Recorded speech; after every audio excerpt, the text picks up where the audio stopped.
tribunal que prende presidente acabou de tremer diante de fantoches de meia. Elon Musk alertou o mundo em abril de 2024. Este juiz traiu descarada e repetidamente a Constituição e o povo do Brasil. Deveria renunciar ou sofrer impeachment. O homem mais rico do planeta, gritando o que 200 milhões de brasileiros sentem na pele. E a prova dessa tirania chegou rápido. Romeu Zema postou um vídeo de comédia, fantoches de meia satirizando o Banco Master. 24 horas depois, Gilmar Mendes disparou notícia crime sigilosa a Alexandre de Moraes, exigindo que o governador fosse jogado no inquérito das fake news. Acusação: edição profissional, crime por bonequinho de pano. Quando a sua Suprema Corte aciona o peso do Estado contra piadas com caricaturas de meia, a farra dos intocáveis já não é teoria, é fato escancarado. Mas presta atenção, o pânico deles não foi pela piada. Foi pelo que ela tocou, uma artéria podre e bilionária que precisam manter no escuro. E é exatamente isso que você vai entender agora. Banco Master, o maior escândalo de fraude bancária da história do Brasil, diretamente conectado ao PCC, o primeiro comando da capital. Essa é a ferida que Zema cutucou com aqueles fantoches de meia. Agora segura os números, porque eles são de revirar o estômago. Segundo dados levantados pela Transparência Internacional e pela CPI do Crime Organizado de 2025, o escritório de advocacia de Viviane Barci de Moraes, esposa de Alexandre de Moraes, o mesmo ministro que manda censurar suas redes sociais, assinou um contrato de 129 milhões de reais com o Banco Master, o banco investigado por ligações diretas com o crime organizado. E desses 129 milhões, mais de 80 milhões de reais já foram depositados, na veia, direto na conta, sem cerimônia nenhuma. 80 milhões de reais. Deixe esse número entrar na sua cabeça. Isso paga o salário de mais de 2.000 professores durante um ano inteiro. Enquanto você rala para fechar a conta do mês, enquanto o pequeno empresário luta contra imposto, burocracia e inflação, a família do ministro que te julga, que decide o que você pode e o que não pode dizer na internet, está embolsando dezenas de milhões de um banco acusado de lavar dinheiro para o PCC. E o clube é exclusivo, mas tem mais de um sócio. A família de Dias Toffoli, outro ministro do Supremo, também aparece na farra. 6 milhões de reais via fundos conectados ao mesmo esquema. 6 milhões. Para quem deveria ser guardião da Constituição, é um belo pagamento por serviços prestados. E que serviços são esses? Aqui é onde o sangue ferve de verdade. Esses mesmos ministros, Toffoli e Gilmar Mendes, interferiram sistematicamente nas investigações do Banco Master. Anularam quebras de sigilo bancário. Cada vez que a Polícia Federal chegava perto de seguir o rastro do dinheiro, aparecia uma decisão monocrática e, puf, investigação encerrada. Sentença mágica. Caso arquivado. Circulando, não há nada para ver aqui. Romeu Zema cravou isso ao vivo na Globo News. As palavras exatas dele: o Supremo se transformou num supremo balcão de negócios, aonde quem está ali está vivendo no luxo e o brasileiro no lixo, dividindo voos, festas e ligações com o maior chefe do crime organizado. Voos, festas, ligações diretas com o maior chefe do crime organizado do país. E a conta dessa farra? Vai para o cidadão que acorda às 5 da manhã e não tem ministro nenhum para anular a cobrança do IPTU dele. Esse é o abismo. De um lado, o povo no lixo. Do outro, uma corte transformada em clube VIP, onde a toga virou crachá de acesso ao cofre do crime organizado. E agora, a pergunta que deveria estar na boca de cada brasileiro. Quando tudo isso veio à tona, o que o sistema fez? Abriu investigação contra o banco? Contra os contratos milionários? Contra o fluxo de dinheiro sujo entrando na família dos ministros? Não. O sistema fez o que o sistema sempre faz quando alguém aponta o dedo para o lugar errado. Mirou no dedo, enquanto o Brasil inteiro esperava uma explicação sobre 129 milhões de reais pingando na conta da mulher de um ministro. Sabe-se que o Supremo fez? Abriu uma sindicância sobre os contratos? Convocou uma investigação interna? Nada. Zero. O que eles fizeram foi abrir um inquérito sigiloso contra o governador que publicou o vídeo. Olha só o absurdo. O cara publica uma sátira, um fantoche, gente, um boneco de espuma, e de repente vira alvo de investigação criminal, na calada da noite, sem ser notificado, sem saber que virou réu de coisa nenhuma. E o próprio Zema descreveu isso com uma frieza cirúrgica na Globo News. Ele disse: "Não fui notificado, até me parece que tem sido um modus operandi do Supremo, de forma que tudo é sigiloso, e quando você toma conhecimento, já está num estágio mais avançado." Entendeu o que ele está dizendo? Você é investigado, processado e enquadrado sem nem saber que existe um processo contra você. Isso tem nome. E esse nome não é democracia. Agora presta atenção no que vem a seguir. Porque a resposta do Zema foi de uma elegância brutal.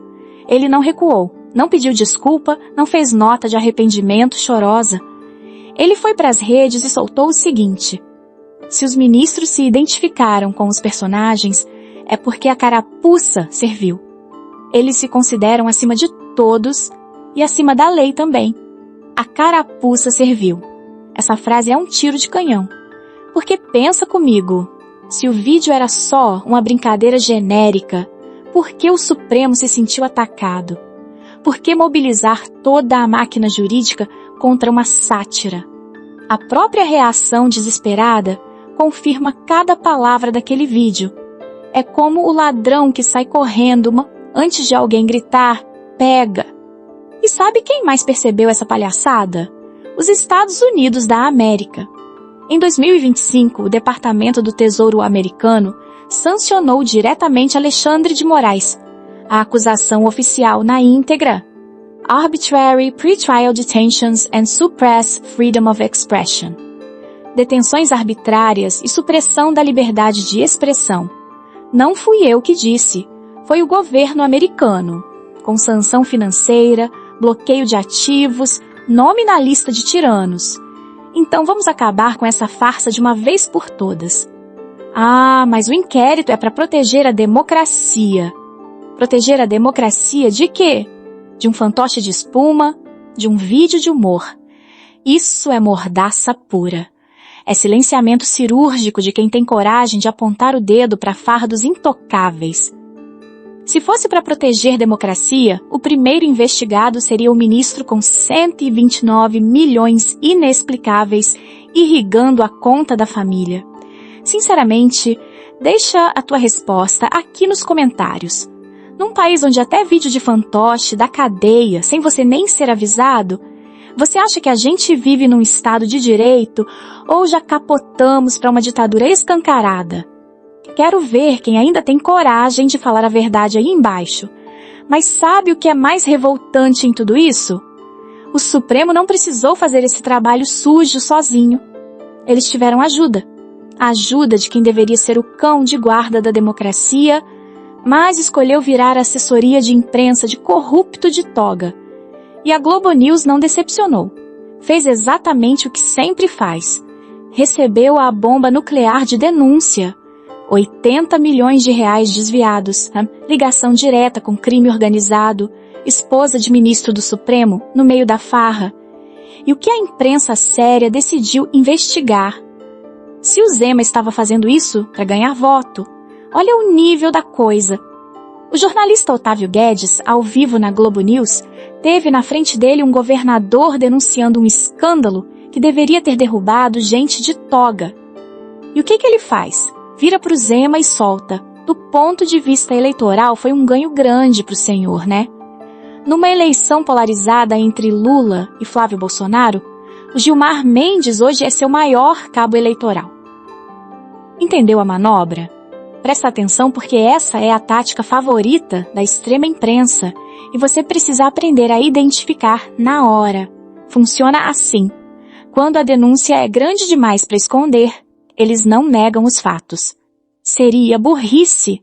O que eles fazem é desqualificar quem denuncia. Transformam o mensageiro no assunto. O roubo de 80 milhões, esquece. Os repasses para o crime organizado, ninguém perguntou. A esposa do ministro com 129 milhões em contratos, detalhe irrelevante. O que importa, segundo a Globo News, é que o Zema, olha só o absurdo, estaria usando tudo isso como tática eleitoreira barata para ganhar clique. Agora para e pensa no tamanho dessa inversão. O que o Zema de fato colocou na mesa foi um abismo criminal. Dinheiro de banco investigado irrigando a família de quem julga o próprio banco. Isso é um tremendo escândalo institucional. O tipo de coisa que em qualquer país sério gera CPI, impeachment, cadeia. E o que a Globo News devolveu para o país? Ah, é politicagem. Isso tem nome. Isso é blindagem ativa. A mesma imprensa que se vende como guardiã da democracia vira o escudo do ministro. Em vez de pegar a denúncia e ir atrás dos fatos, ela pega o denunciante e tenta destruir a credibilidade dele na frente do Brasil inteiro. E o mais impressionante? Fizeram isso ao vivo, na cara dura, achando que ninguém ia perceber a manobra. Só que dessa vez o tiro saiu pela culatra, porque o Zema não é político de gabinete que abaixa a cabeça para jornalista militante. E o que aconteceu nessa entrevista, a resposta que ele deu ao vivo, olhando nos olhos desse sujeito, foi o tipo de nocaute que a velha mídia não esperava levar. Você precisa ver o que veio a seguir. O Zema olhou para a bancada da Globo News e soltou a bomba. Em 2015, 2016, eu tive que reduzir o quadro da minha empresa em 2.500 funcionários, 2.500 famílias, por causa da corrupção do PT, da Dilma. Silêncio no estúdio. Aquele tipo de silêncio que dói. Porque olha só o que aconteceu aqui. O jornalista militante tentou enquadrar o Zema como mais um político jogando para a plateia.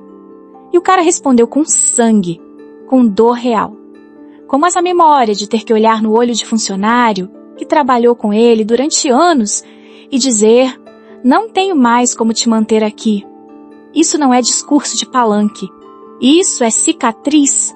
Enquanto o PT torrava o dinheiro público numa farra que quebrou o país, quem pagou a conta? O empresário, o dono de loja, o cara que acorda às 5 da manhã, abre o portão do comércio, paga imposto, paga funcionário e reza para não quebrar no mês seguinte. Esse cara perdeu tudo. E o Zema viveu isso na pele. Mandou embora 2.500 pessoas. Gente com família, com filho na escola, com prestação para pagar, porque a roubalheira de Brasília secou o caixa de quem produz de verdade. E ele mesmo disse ali, ao vivo, sem piscar: não tô aqui para ganhar eleição, tô aqui para fazer diferença. Mas a pancada não parou aí. Sabe o que o Zema fez quando assumiu o governo de Minas Gerais? Cortou relação do Estado inteiro com o Morgan Stanley, um dos maiores bancos de investimento do planeta. Fechou as portas, proibiu qualquer negociação, qualquer contrato, qualquer centavo de licitação passando por ali. Desde 2018, sem exceção, sem brecha, sem jeitinho. E por quê? Porque o primo dele, o Alessandro Zema, era o presidente do Morgan Stanley no Brasil. Entendeu? O primo comandava o banco. E o governador trancou a porta na cara do próprio sangue. Baniu bilhões em potencial de negócio da máquina pública mineira, só para não ter sombra de dúvida sobre a lisura da gestão dele.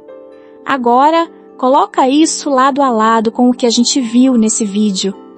De um lado, um governador que proíbe o Estado de fazer negócio com um gigante mundial, porque tem parente envolvido.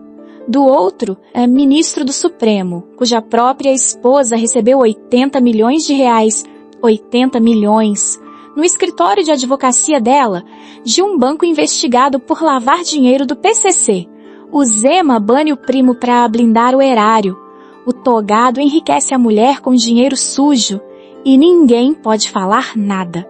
Isso é um abismo moral tão grande que não existe ponte que atravesse. E é exatamente por isso que eles não suportam quem joga limpo. Cada gesto de honestidade desse homem é um tapa na cara de quem construiu carreira inteira mamando no Estado. Então perseguem com inquérito, enquadram com a imprensa amiga, armam narrativa e mesmo assim, ao vivo, na frente de todo mundo, o cara desmonta tudo com a verdade nua e crua. Então eu vou te pedir uma coisa. Se esse vídeo fez sentido para você, se você tá cansado de ver bandido togado sendo tratado como intocável, curte, compartilha, manda no grupo da família, manda no grupo do trabalho, manda para todo mundo que ainda tem coragem de pensar por conta própria. Porque eles querem nos calar e cada compartilhamento é um ato de resistência. Se inscreve no canal, ativa o sininho, porque essa trincheira aqui não vai parar. A gente vai continuar expondo, um por um, até o último.